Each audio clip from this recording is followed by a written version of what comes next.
할렐루야. 여러분 오늘 거리고 복된 주일날 조금 늦었죠? 어떻게 명절 전후 잘 보내고 계시는지요? 여러분 예수님의 이름으로 환영하고 축복합니다. 자, 그러면 시간 관계상 바로 이제 진도를 나가도록 하겠습니다. 오늘 이제 역대상 10장 귀한 또 말씀을 또 하나님께서 이렇게 들려주실 때 정말 우리 모두가 큰 은혜 받는 시간 되기를 간절히 원합니다. 자, 그러면 역대상 10장 1절 말씀 한 절만 봉독하도록 하겠습니다. 블레셋 사람이 이스라엘의 싸움을 걸어왔다. 이스라엘 사람들은 블레셋 사람 앞에서 도망하다가 길보아 산에서 죽임을 당하여 쓰러졌다. 이스라엘 백성이 지금 패하는 내용이죠. 왠지 모르게 마음이 무겁고 좀 슬프네요. 자, 10장은 제목을 사울 일가의 몰락, 락자가 떨어질 락자죠. 자, 세 분에서 말씀 올리면 1절은 블레셋에 패한 이스라엘, 그리고 2절부터 6절은 사울과 그 아들들이 전사에 대하여 전쟁에서 죽었다고 말이죠. 7절부터 10절까지는 사울이 시체가 모욕을 당함. 11절부터 12절은 길르앗 야베스 사람들이 은혜를 갚았다고 말이죠. 그리고 13절부터 14절까지는 사울이 버림받은 원인에 대해서 기록을 하고 있습니다. 자, 그러면 본장의 개요를 한번 이제 말씀해 드리도록 하겠습니다. 전체 숲을 한번 보는 거죠. 본서는 1장부터 9장까지 1장에서부터 9장까지 족보를 다뤄오다가 우리가 그동안 공부했죠. 본장에서부터 시작하여 역사적 사실을 기록하고 있습니다. 자, 10장에서부터 역사적 사실을 이제 기록하고 있다 그 말씀이죠. 그런데 본장의 내용은 사무엘상 31장의 내용과 거의 동일한데 블레셋에게 패배한 이스라엘의 형편과 비참한 죽음을 맞이한 사울 일가의 모습을 담고 있습니다. 사무엘상 31절 내용하고 거의 비슷하다, 거의 동일하다 그 말씀이죠. 우리는 본장을 통해서 하나님의 백성들이 할례받지 못한 이방 백성들에게 잔인하게 유린당하는 모습을 보면서 새삼 경각심을 갖게 됩니다. 할례받지 못한 이방 백성들에게 얼마나 비참하게 이렇게 유린을 당하고 패배를 당하는지요. 참 많은 걸 느끼게 한다 그 말씀이죠. 자, 그러면 이어서 지금까지 소개된 족보에 뒤이어서 곧 바로 사울의 죽음을 본장에서 언급하고 있는 것은 무슨 이유에서입니까? 첫째는 본서의 기록자는 다윗의 집안에 관한 기록을 보증하려고 의도하고 있으며 특히 다윗의 후손으로서 점점 다가오는 메시아의 탄생에 독자들을 접근시키려 하고 있습니다. 자, 다윗의 집안에 관한 기록을 이제 보증하려고 보존하려고 의도하고 있다 그 말이죠.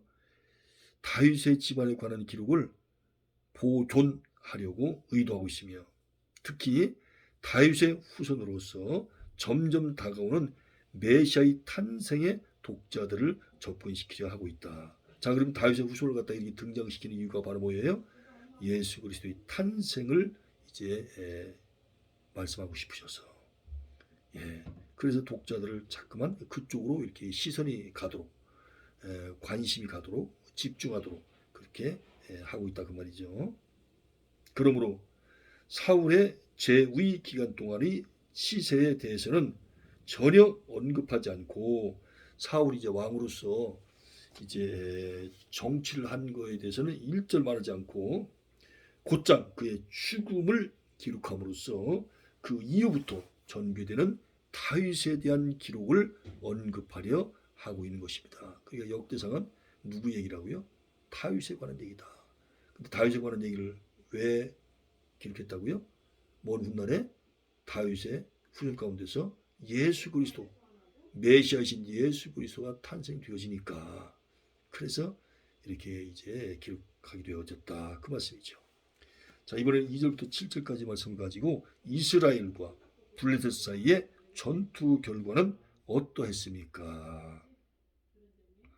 첫째는 이스라엘의 참패로 끝이 나게 되었습니다. 1절 나와 있죠.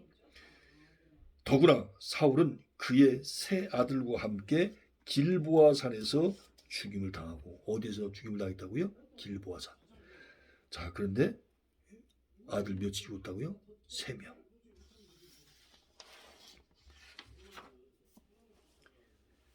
죽임을 당하고 말았습니다. 2절부터 6절까지 나와 있거든요. 그 결과 블레셋 사람들은 이스라엘 땅을 차지하고 거기서 살게 되었습니다. 자, 땅도 뺏겼죠. 7절에 나와 있습니다만은, 그리고 아들 셋도 죽었죠. 또 결국 사울 왕도 종국에 가서는 죽잖아요. 자기가 이제 자살하지 않습니까? 그런데 이스라엘이 이와 같이 참패하게 된 것은 지도자인 사울의 잘못 때문이었다. 자, 한 나라가 이렇게 전쟁에서, 블레셋과의 전쟁에서 이렇게 비참하게 패한 것은, 진 것은 바로 누구의 잘못이었다고요?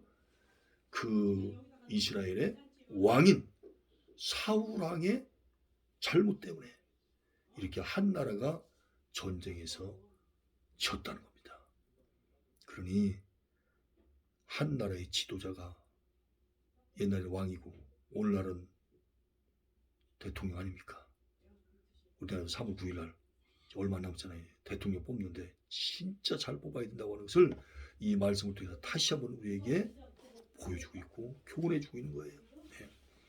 그러니까 왕이 하나 잘못되니까, 범죄하니까 한 나라가 그냥 전쟁에서 비참하게 패배를 당하는 겁니다. 그것도 하나를 믿지 않는 블레셋에 의해서. 사울은 이스라엘의 지도자로서 실패하여 백성들에게 괴로움을 안겨주었으며, 아버지로서도 실패하여 자기 아들들마저 죽음으로 몰아넣고 만 것이에요. 야, 보세요. 왕으로서 잘못하니까, 범죄하니까, 또 아버지로서 범죄하니까 아들들 셋이 죽고, 그리고 이스라엘 백성들이 전쟁의 실패함을 통해서 말로도 할 수 없는 괴로움을, 고통을 당하게 되었다는 겁니다. 자, 이번에는 4절 말씀을 가지고 사울이 자기 칼에 엎드러져 자살하게 된 이유는 무엇이었습니까? 사울 왕이 자살했거든요. 첫째, 블레셋 군이 화살에 맞아 중상을 입은 사울은 사무엘상 32장 3절에 나와 있거든요. 블레셋 군에게 잡혀 모욕적인 죽임을 당하느니 차라리 자기 부하가 찌르는 칼에 깨끗이 죽기를 원했습니다. 그러나 그 부하가 사울을 찌르기 두려워하여 머뭇거리자 그는 스스로 칼 위에 자기를 하고 말았습니다. 이방인들에 의해서 자기가 죽임을 당하고 싶지 않다는 거예요. 그러니까 부하한테 네가 나를 좀 죽여라. 그랬더니 부하가, 왕이 아무리 죽이라고 하는데도 부하가 왕을 어떻게 죽일 수 있겠어요? 너무 두려워하니까. 그러면 내가 죽어야 되겠다. 그래서 자살해서 죽었다는 거예요. 전에 다윗을 숨겨 주었다는 이유로 제사장들을 몰사시켰던 사울이 이제는 이처럼 자기 자신을 죽일 수밖에 없는 상황에 처하고야 말았던 것입니다. 사무엘상 22장 18절 19절 나와 있거든요. 다윗을 숨겨줬다고, 다윗이 사위 아닙니까? 다윗을 숨겨줬다고 세상의 제사장들을 다 죽여버린 거예요. 몰사시켜버렸어요. 그 귀한 하나님의 종들. 그러나 하나님이 이런 사울 왕을 가만히 놔두겠습니까? 남을 죽이고 해하려는 사람은 끝내 자기 자신도 비참한 처지에 빠지게 되는 것이 하나님의 공의입니다. 나로 말미암아 주위 사람들이 죽어간다. 그럼 그 사람도 언젠가는 비참하게 생을 맞이하게 된다는 거예요. 얼마나 두려운 말씀입니까? 그것이 곧 뭐라고요? 하나님의 공의라는 거예요. 나로 말미암아 주위 사람들이 살아야 되네. 죽어가는 사람도 살려야 되는데 오히려 건강한 사람도 나 때문에 나와 관련돼서 주위 사람들이 죽어간다면 본인도 언젠가는 비참하게 생을 마감하게 될 것이다. 이것이 바로 하나님의 공의라는 거예요. 얼마나 두렵고 떨릴 말씀입니까? 자, 이번에는 8절부터 10절까지 말씀을 가지고 블레셋 사람들이 사울의 시체에 대해 행한 일은 무엇이었습니까? 첫째, 전리품을 거두어 들이던 블레셋 사람들은 이스라엘의 왕 사울과 그 아들들의 시체를 발견하게 되었습니다. 자, 전쟁에서 이제 이기게 되면 좋은 물건들 다 가져가잖아요. 다 훔쳐가지 않습니까? 다 가져가는 거예요, 그냥. 이스라엘의 왕 사울과 그 아들들의 시체를 발견하게 되었습니다. 그리하여 그들은 사울의 시체에서 갑옷을 벗기고 송장에서 갑옷을 벗기고 목을 베었습니다. 목을 잘라버렸어요. 그들은 사울의 머리를 다곤 신전에 매달아 두었습니다. 다곤 신전이 바로 귀신을 섬기는 신전 아닙니까? 그 신전에 매달았어요. 뭐를요? 사울 왕의 머리를. 그 시체는 벳산 성벽에 못 박아 두었고, 야, 성벽에다 시체를 갖다가 목이 떨어져 나간 그 시체를 못 박아 두었고, 갑옷은 그들의 신전에 갖다 두었습니다. 이 내용은 사무엘상 30장 10절에 나와 있습니다. 참, 이게 뭡니까? 하나님 선민이라는 이스라엘 백성의 지도자인 한나라의 왕이 이렇게 비참하게 죽어가는 거예요. 그런데 이것은 사울 자신에게도 이루 말할 수 없는 수치가 되었지만 하나님의 백성들의 지도자가 그 같은 꼴이 되었다는 점에서 하나님의 이름이 조롱거리가 된 슬픈 일이었습니다. 그러니까 사울왕 본인이 수치스러운 것보다도 더 지금 속상한 것은 바로 뭡니까?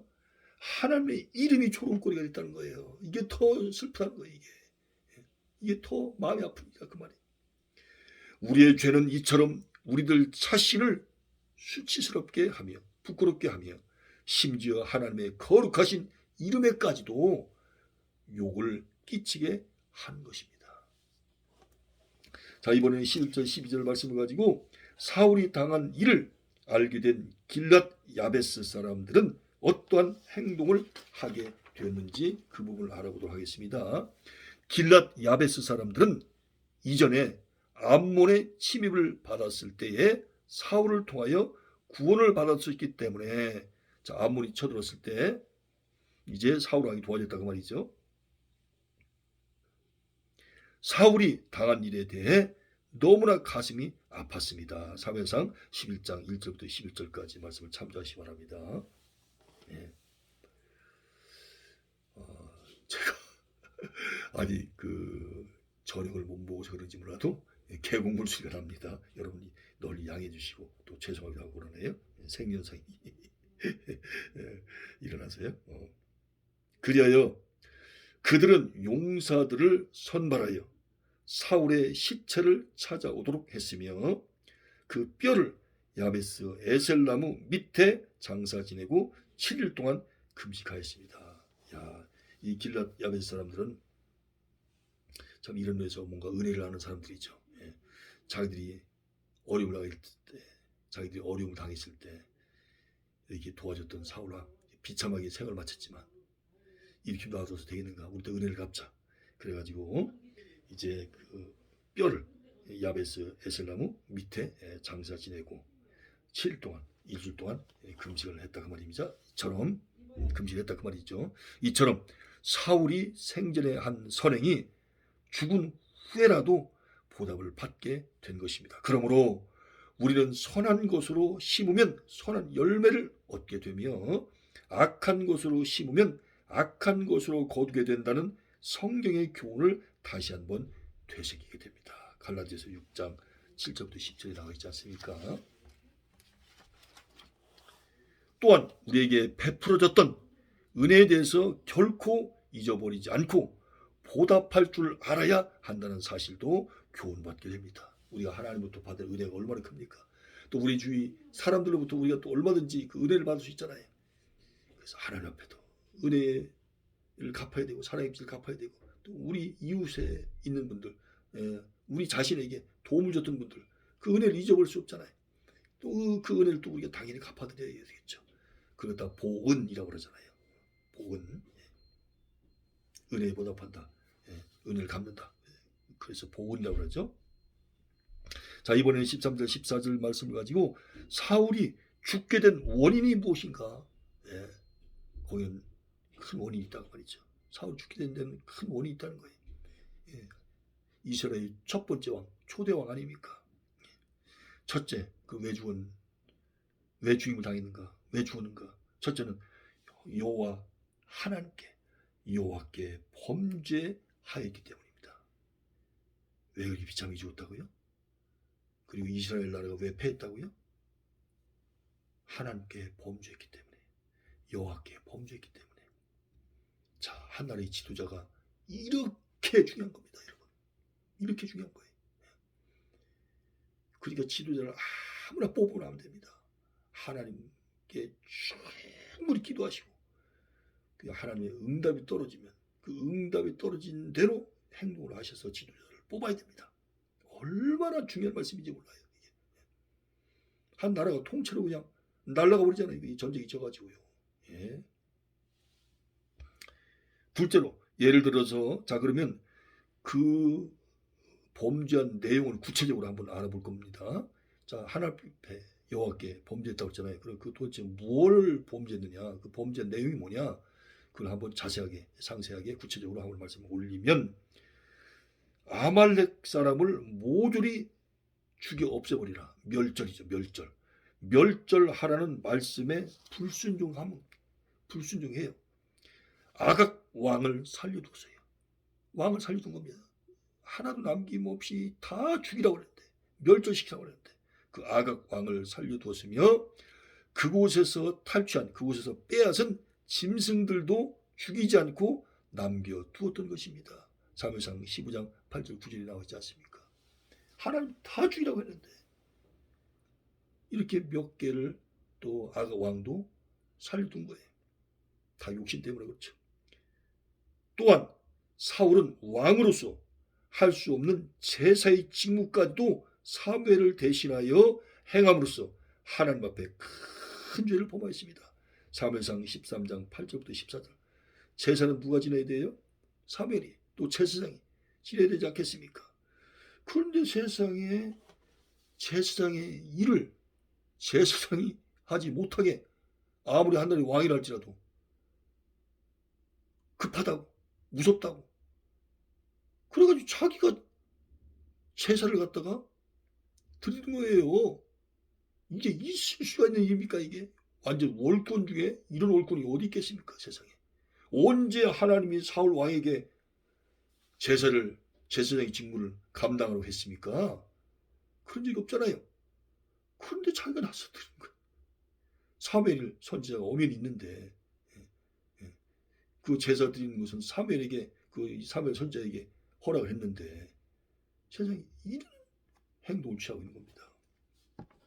더구나 그는 최후의 전투를 앞두고서 신접한 여인을 찾아가 일어날 일, 장례사를 의논하는 추태까지 보이기도 하였습니다. 야, 세상에. 사무엘상 28장 8절부터 14절에 나와 있거든요. 귀신에게 잡혀있는, 귀신의 앞잡이인 그 여인한테 찾아가가지고 앞으로 어떤 일이 앞으로 일어날 수 있는지 그걸 좀 얘기 좀 해주십시오. 우리가 이깁니까? 집니까? 뭐 그거겠지 뭐 당연히. 아니 세상에 여호와 하나님께 여쭤보면 되잖아요. 근데 왜 귀신에게, 마귀에게, 사탄에게 가서 이렇게 행동을 취하냐고 말입니다. 결국 이 모든 죄들은 사울의 파멸을 초래하기에 충분한 죄들이었습니다.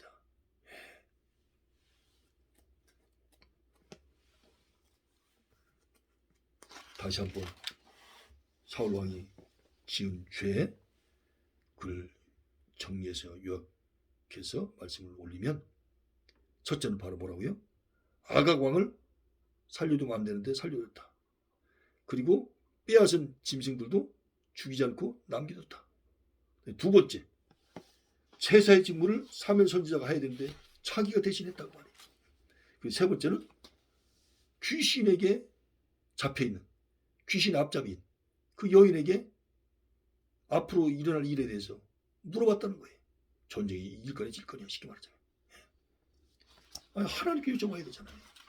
그래서 이렇게 크게 세 가지 이유 때문에 이렇게 한 나라인 하나님 선민은 이스라엘이 전쟁에서 대패를 하고 쫄딱망하고 그리고 사울 왕도 비참하게 죽임을 당하고 아들까지도 죽임을 당하는, 특별히 사울 왕 같은 경우는 자살해서 결국은 생을 끝내버리는 이런 엄청난 비극을 빠지게 됐다고 말입니다. 결국 이 모든 죄들은 사울의 파멸을 초래하기에 사울의 파멸을 초래하기에 충분한 죄들이었습니다. 우리가 죄 가운데서 언제까지 헤어나지 아니하고 계속 그 속에 머문다면, 다시 말하면 계속해서 죄를 짓는다면 우리의 최후 역시 그만큼 더 비참해질 것입니다. 하루속히 빨리 주님 앞에 돌아와라, 회개해라.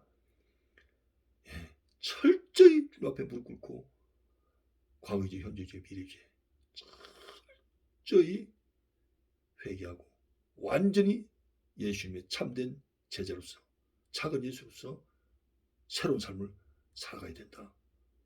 그 말씀 아니겠습니까? 오늘은 조금 이렇게 늦게 해서 여러분 너무 죄송합니다. 그래도 이렇게 일주일에 한 번씩 올리는 이 귀한 영상 오늘 결석하지 않고 또 올리게 되어져서 얼마나 감사한지요. 얼마나 감사한지요. 여러분 명절 잘 보내시고요.